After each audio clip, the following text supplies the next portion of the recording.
है। मेरा नाम साद अहमद है और आज मैं यहाँ पर अपनी पीएचडी के बारे में आपसे कुछ शेयर करने के लिए और अपने पीएचडी के जनरल एस्पेक्ट्स को आपके सामने रखने के लिए हाज़िर हुआ हूँ। मैं जामिया मिल्लिया इस्लामिया में रिसर्च असिस्टेंट के तौर से काम करता हूँ और इसके अलावा मिडिल ईस्ट इंस्टीट्यूट में मैं नॉन रेसिडेंट रिसर्च फेलो हूँ और पीएचडी अभी मैंने सबमिट किया है और मेरा वाइवा हो चुका है।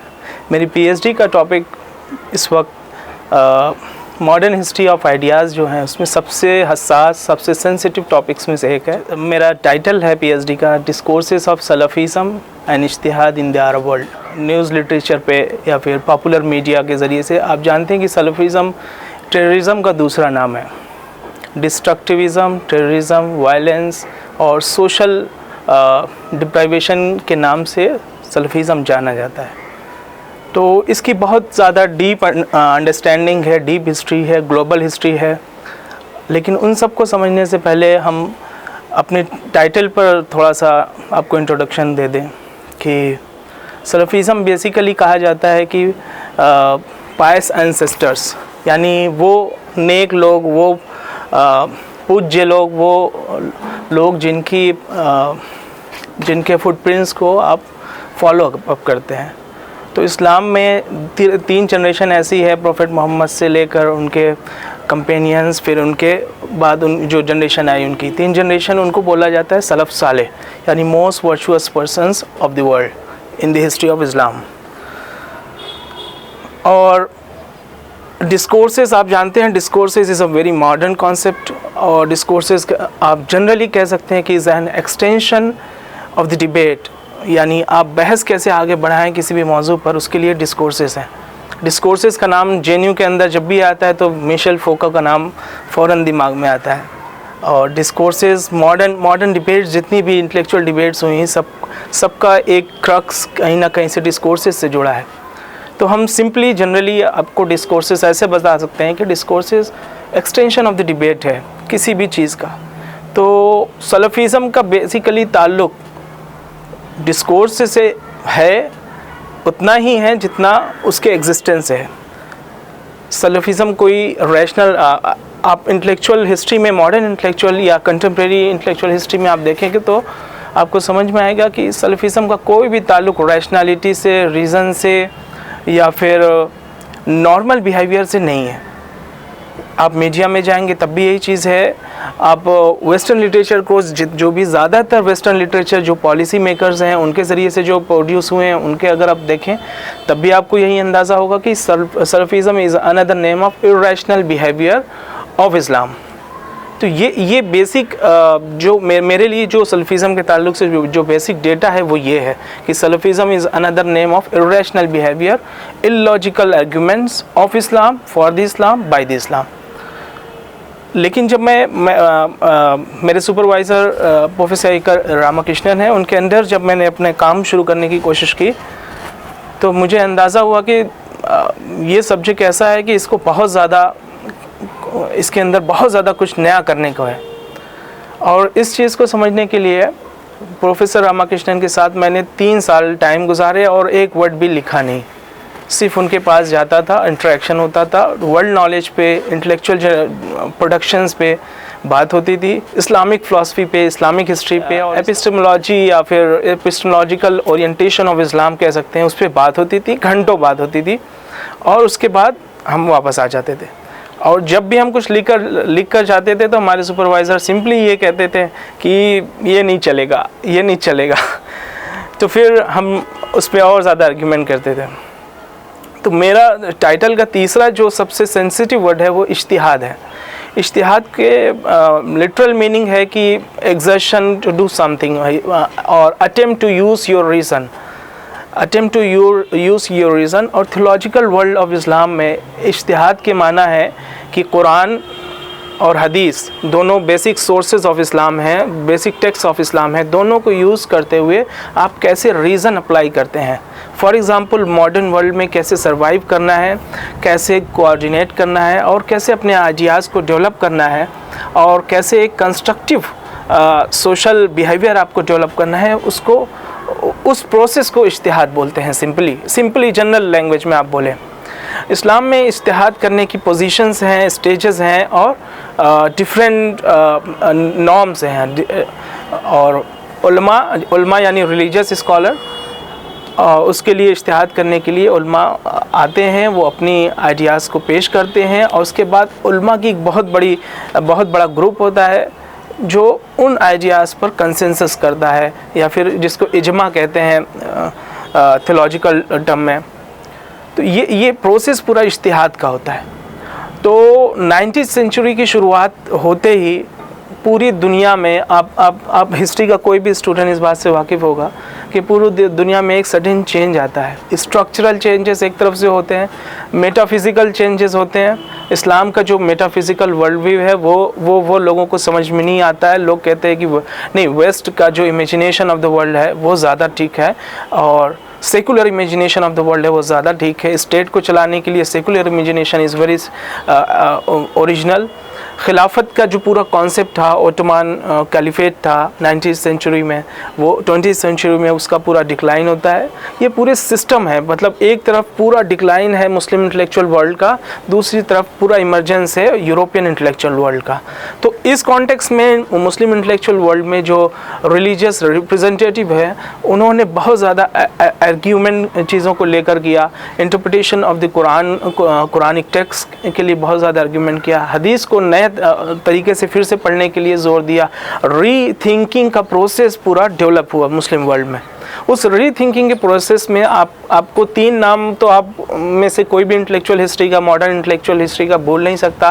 पंकज मिश्रा की बहुत फेमस बुक है जिसमें उन्होंने जमालुद्दीन अफ़गानी का नाम लिया है और एम्पायर का कनेक्शन बताया है। मोहम्मद अब्दुहू, उसके बाद रशीद रज़ा मिस्री। इन तीनों इंटेलेक्चुअल्स हैं, इन तीनों मुस्लिम स्कॉलर्स ने एक मूवमेंट खड़ी की थी जिसका नाम था सलफ़ी मूवमेंट। और उस मूवमेंट का मेन कॉज था, मेन पर्पस था कि कैसे इज्तिहाद को, कैसे रैशनैलिटी को, कैसे मुस्लिम वर्ल्ड में एक जो इंटेलेक्चुअल डिक्लाइन को रिकवर किया जाए। और इस रिकवर करने के प्रोसेस में उन्होंने कैलिफेट की वॉइसेस को भी कनेक्ट करने की कोशिश की एक तरफ, दूसरी तरफ इस्लामिक सोसाइटी का पूरा जो इमेजिनेशन अब तक का चला आ रहा था, यानी 7वीं सदी से लेके अभी तक के टाइम में 19वीं सदी तक जो पूरा इमेजिनेशन चला आ रहा था, उस चीज़ को रिपेयर करने के लिए बहुत ज़्यादा कोशिशें की।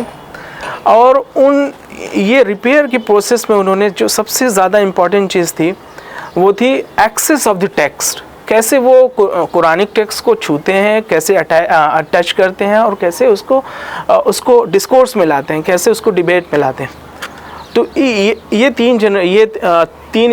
तीन स्कॉलर की सबसे बड़ी खुसूसियत ही यही थी कि उन्होंने टेक्स्ट को इज्तिहाद के साथ कनेक्ट कर दिया। तो ये सलफ़िज़म का एक मॉडर्न फेस है जिसमें rationality main stream intellectual process में आती है सलफ़िज़म के, और फिर बहुत ज़्यादा आर्ग्यूमेंट होता है सोसाइटी चलाने के लिए, उनकी बातें होती हैं। इफ्ता और फतवा का पूरा जो प्रोसेस होता है मुस्लिम वर्ल्ड में या मुस्लिम सोसाइटी में, वो डेवलप होता है। ये सारी चीज़ें हैं, ये तो पूरी हिस्टोरिकल चीज़ें हैं। अब कंटेम्प्रेरी जो प्रोसेस है, जो मीडिया के ज़रिए से हम देखते हैं या पॉलिसी मेकर्स के ज़रिए से हम देखते हैं, या फिर पूरा वेस्ट का एक बहुत बड़ा एजेंडा है, उसके ज़रिए से हमें समझ में आता है। और तीसरा जो एस्पेक्ट है, एक रियल रिप्रेजेंटेशन ऑफ द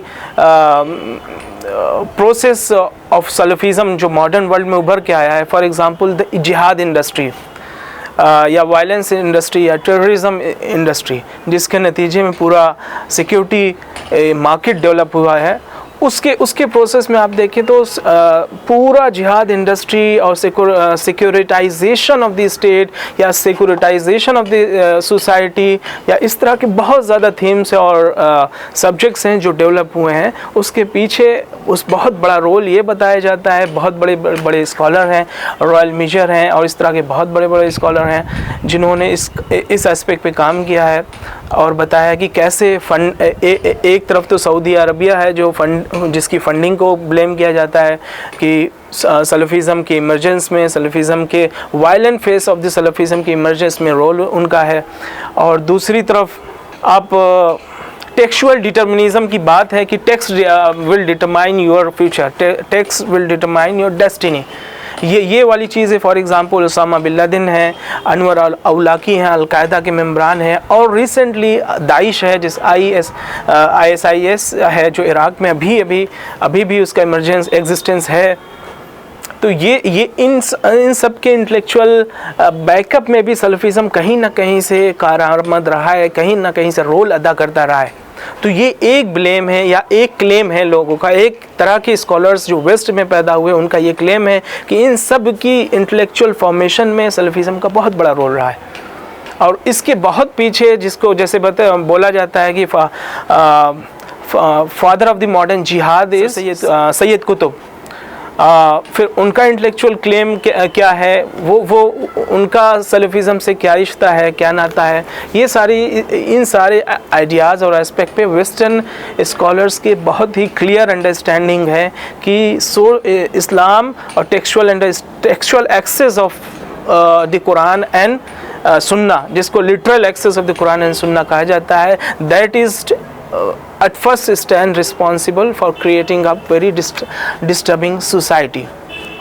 तो ये सारे मेजर चीज़ें हैं जो मीडिया में आपको देखने को मिलती हैं, टेलीविज़न में मिलती हैं, हर जगह मिलती हैं, बहुत ज़्यादा पूरी इंडस्ट्री है इसके पीछे। मेरी PhD का काम इन सब पर बिल्कुल नहीं है, ना जिहाद पे है, ना टेररिज्म पे है, ना वायलेंस पे है। मेरी PhD का काम है कि रिलेशनशिप सलफ़िज़म और इज्तिहाद में क्या रिलेशन है, यूज़ ऑफ रीज़न और यूज़ ऑफ रिविलेशन में क्या रिलेशनशिप है। रिविलेशन जिसे आप कुरान या सुन्नत कह लें, कुरान और सुन्नत का पूरा कंसेप्ट रिविलेशन पे बेस्ड है। ये उसका कॉन्सेप्ट ये है कि behind there is a divine behind the text। Quran actually is the word of God, word of Allah, और ये पूरा टेक्स्ट का कंस्ट्रक्शन है, और इसका पूरा रिलेशनशिप इज्तिहाद से कैसे है, यूज़ ऑफ रीज़न से कैसे है, इस चीज़ पर मेरा काम है। और दूसरे जिन चीज़ों को मैंने एड्रेस करने की कोशिश की, उसमें है कि वेस्टर्न स्कॉलरशिप में representation of reason in and Salafism किस तरह से काम करता रहा है। जैसे मैंने अभी बताया कि contemporary representation of Salafism is very much disturbing in western image, in western representation. तो ये एक ख़तरनाक मोमेंट था मेरे लिए भी, मेरे ऑब्जर्वेशंस के लिए भी, और मेरे सुपरवाइज़र के स्पेशल इंस्ट्रक्शन की वजह से मैं इन चीज़ों को समझ सका। इस ताल्लुक़ से जो नई टर्मिनोलॉजीज़ डेवलप हुई हैं, नई टर्मिनोलॉजीज़ लोगों के सामने आई हैं, और हर वक्त लोग उसे पढ़ते हैं, अपने सुनते हैं और देखते हैं, उसमें से सबसे ज़्यादा प्रीडोमिनेंट टर्मिनोलॉजी है फंडामेंटलिज़म है। फंडामेंटलिज़म को भी ये समझा जाता है, अच्छा, फंडामेंटलिज़म, इस्लामिज़म और सलफ़िज़म तीनों को वेस्टर्न इमेज में, वेस्टर्न लिटरेचर में जो वेस्ट ने प्रोड्यूस किए हैं, जो यूरोप ने प्रोड्यूस किए हैं, उसमें तीनों को एक ही चीज़ के तीन पहलू माने जाते हैं। तीनों से मुराद वो एक ही चीज़ लेते हैं। लेकिन ईस्टर्न वर्ल्ड में क्या हो रहा है, अरब वर्ल्ड में या एशिया में या इंडिया में या पाकिस्तान में, किस तरह से ये सारी चीज़ें चलती आ रही हैं, किस तरह से इसका ट्रेडिशन है। तो आपको मालूम है कि एशिया पूरा अरब वर्ल्ड पूरा, ये एक तरह के आप समझ लीजिए कल्चरल सबमिशन कह सकते हैं कि पूरा डिफीटेड है। मोस्ट एडवांस कंट्री में इनका शुमार नहीं होता है, इन्हें नहीं गिना जाता है। तो इसके लिए बहुत से एस्पेक्ट डेवलप होते रहे। और दूसरा ये कि कहीं ना कहीं पूरे मिडिल ईस्ट जो है, पूरा वेस्ट एशिया, पूरा अरब वर्ल्ड जो है, उसके अंदर भी इन रियलिटी एक प्रॉब्लम है गवर्नेंस की, और पूरी उसकी वो तो बिल्कुल अलग हिस्ट्री हो जाएगी, उसका पूरा अलग लेगेसी है। लेकिन एक प्रॉब्लम ये है कि इस्लामिक सोसाइटी या इस्लामिक गवर्नेंस का जो एंजाइटी है वो अभी तक कायम है, और उसी एंजाइटी के जो आप समझ लीजिए प्रोडक्शंस हैं, ये इंटेलेक्चुअल जनरेशन जितनी अवलाकी की शक्ल में या उसामा बिन लादेन की शक्ल में हुई हैं, वो सारी जनरेशन्स डेवलप हुई हैं। अच्छा, अब सलफ़िज़म का एक और ये है कि आइडिया ऑफ सलफ़िज़म किसे कहते हैं। सलफ़िज़म जैसे कि मैंने शुरू में ही बताया कि Salafism basically Salafi understanding of Islam. Salafi कौन है? सलफ़ी सहाबा इकराम है, यानी कंपेनियंस ऑफ द प्रॉफिट हैं, फिर उनके बाद की जनरेशन, फिर उनके बाद की जनरेशन, 3 जनरेशन। ये डेफिनेशन प्रॉफिट मोहम्मद ने इसको बयान किया है। अच्छा, अभी एक और प्रॉब्लम ये है कि सलफ़िज़म जो अपने आप को कहते हैं, तो नॉर्मली वो होते हैं जो सऊदी ओन्ड या सऊदी फंडेड स्कॉलर्स इंडिया के अंदर हों या फिर कहीं भी वर्ल्ड में हों। सऊदी ने हेजिमनाइज कर लिया है पूरे सलफ़ी डिस्कोर्स को। तो ये एक बहुत बड़ी प्रॉब्लम है, और इस हेजिमनाइजेशन ऑफ द डिस्कोर्स की वजह से जो सलफ़ी अंडरस्टैंडिंग दूसरे फ़िक़ही स्कूल ऑफ थॉट में हैं, जैसे हनफ़ी, मालिकी, शाफ़िई, हम्बली, सब के यहाँ सलफ़ी की डेफिनेशन सेम है जो मैंने अभी बताई, सब के यहाँ सेम है। लेकिन इस हेजिमनाइजेशन की वजह से, सऊदी स्टेट के हेजिमनाइजेशन ऑफ द डिस्कोर्स की वजह से एक किस्म का कॉन्फ्लिक्ट, एक किस्म की मिसअंडरस्टैंडिंग डेवलप हुई है, जिसके नतीजे में दूसरे स्कूल ऑफ थॉट या मुक़ल्लिद हैं हिंदुस्तान में, पाकिस्तान में, बांग्लादेश में, उनके यहाँ बहुत ज़्यादा एट्रोसिटीज़ मिलती है towards Salafi scholars, main stream Salafi scholars. और मेन स्ट्रीम सलफ़ी स्कॉलर्स के यहाँ भी इस तौर से तक़लीद की अंडरस्टैंडिंग बहुत कम है। ये तक़लीद के लिए भी, जो तक़लीद का पूरा प्रोसेस है, तक़लीद एक्चुअली कहते हैं ब्लाइंड फॉलोइंग को, और तक़लीद के प्रोसेस को, पूरे तक़लीद के सेटअप को एसेट करने के लिए या अप्रिशिएट करने के लिए कोई प्रोसेस इंडिया या पाकिस्तान के सलफ़ी उलमा के यहाँ नहीं है। और उनका मेजर मेथोडोलॉजिकल टूल है इज्तिहाद, एंड इज्तिहाद is being educated as liberational tool, कि हम भाई इज्तिहाद के ज़रिए से सारी मुस्लिम बिरादरी को विद इन कम्युनिटी बचा लेंगे, और सल्फ़ी डिस्कोर्स के ज़रिए से पूरी दुनिया की अंडरस्टैंडिंग ऑफ इस्लाम को हम प्रमोट कर सकते हैं। तो ये बेसिक बहुत ही कॉम्प्लेक्स किस्म की अंडरस्टैंडिंग है, जिसको मैंने आपके सामने पेश करने की कोशिश की। हो सकता है कि चीज़ें बहुत ज़्यादा वाज़ेह नहीं हुई हों। इन केस अब मेरा वीडियो या मेरा ये प्रेजेंटेशन आपके ऊपर डिपेंड करता है, आपके कमेंट पे, आपके रिव्यू के आने के बाद अगर ज़रूरत पड़ी तो एक और वीडियो या इस तरह की एक और प्रेजेंटेशन बनाने की कोशिश की जाएगी। शुक्रिया।